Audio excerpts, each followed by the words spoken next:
could we just take a moment to appreciate what Alex Pereira is giving us in the sport of mixed martial arts? Over the last 2 years in the UFC, he has created himself an absolutely crazy resume and legacy.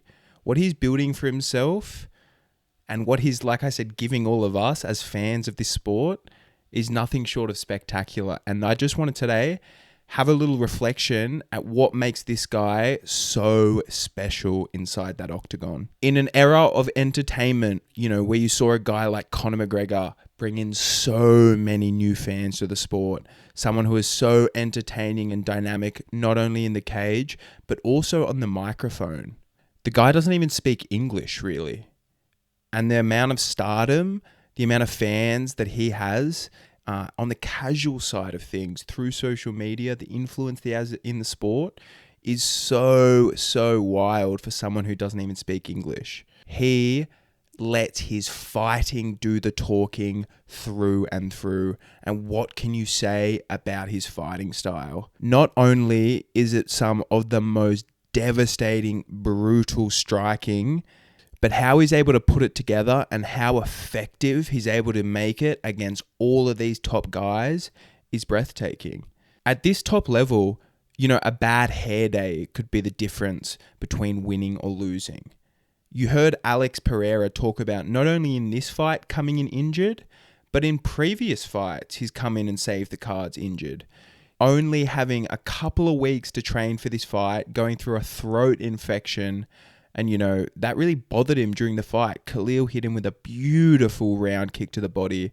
Even though that was bothering him so much, the guy still found a way to win. And at the top level, when you're fighting killers every single time out, the next best person in the division, the legacy he's creating for himself, we just have to sit back and really be grateful and enjoy it while it's here. He's getting older, and one day that's going to be gone. You see now with Conor McGregor, the fans, they lust for him to be back in the spotlight at the top of the sport. Father Time loses to no man, and you can only have so much time at the top of this sport. And we talk about maximizing that. What Alex Pereira Poatan is doing, he's maximizing that shit for sure. For sure. No one can stand with this guy on the feet in the UFC. Yes, Khalil was landing some good shots, but the tides turn. Once the tides turn, no one can hang with him. I just want to circle back to how much of a fucking gangster Israel Adesanya is, the last stylebender. No matter what you think about his personality, his recent performances in the octagon, the guy not only stood with Alex Pereira on the feet, but he KO'd him.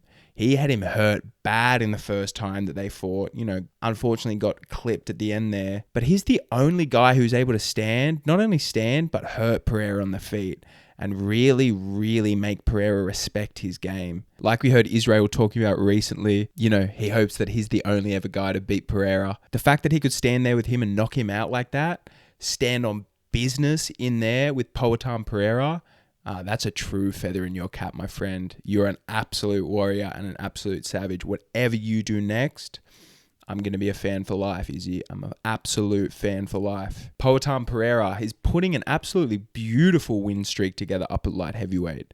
We've got Magomed Ankalaev next, potentially. It would be sort of hilarious if Rakic goes in there and just completely upsets all that and we get another striker for Poatan.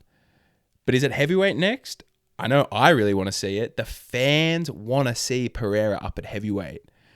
No one wants to see Bones and Stipe. Who wants to see that fight? Everyone wants to see Poatan, Aspinall. Get them in there with Johnny Bones.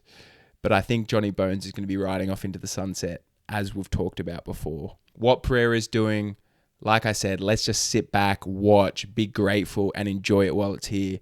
His schedule, his strength of schedule over the last 2 years has been fucking crazy. The guy deserves some time off. Let him take some time off, clean up the light heavyweight division, and then let's get up there to heavyweight. I reckon you can become the greatest combat sports athlete, not only of this era, but of all time, Pereira. Imagine if you go up and do that third division. If anyone can do it, it's Poatan. Let's go.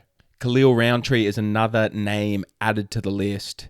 Pereira's only loss inside the UFC like we talked about, to Stylebender.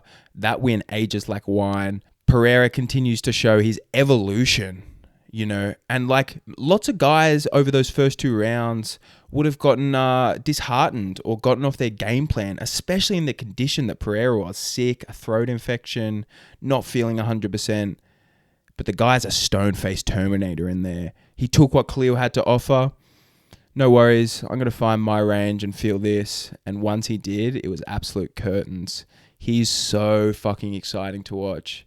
Pereira is at the top of the sport right now, not only in terms of achievement, but like we said, in terms of excitement and fanfare. He's the new wave of superstar in the UFC, and I cannot wait to see what Poatan does next. Poatan, thank you. You continue to show the evolution of this great sport. Coming over from kickboxing so late in your career, doing what you're doing now, it's wild, man. It's absolutely wild. Whatever's next for Poatan is going to be, like we said, absolutely exciting. He's got so much surging momentum. I can't thank you guys enough for the support recently. We're almost at 50 subscribers now, which is pretty wild to say, only starting this channel a few weeks ago. If you could like and subscribe, I would really, really appreciate that, guys. And we'll chat soon. Thank you.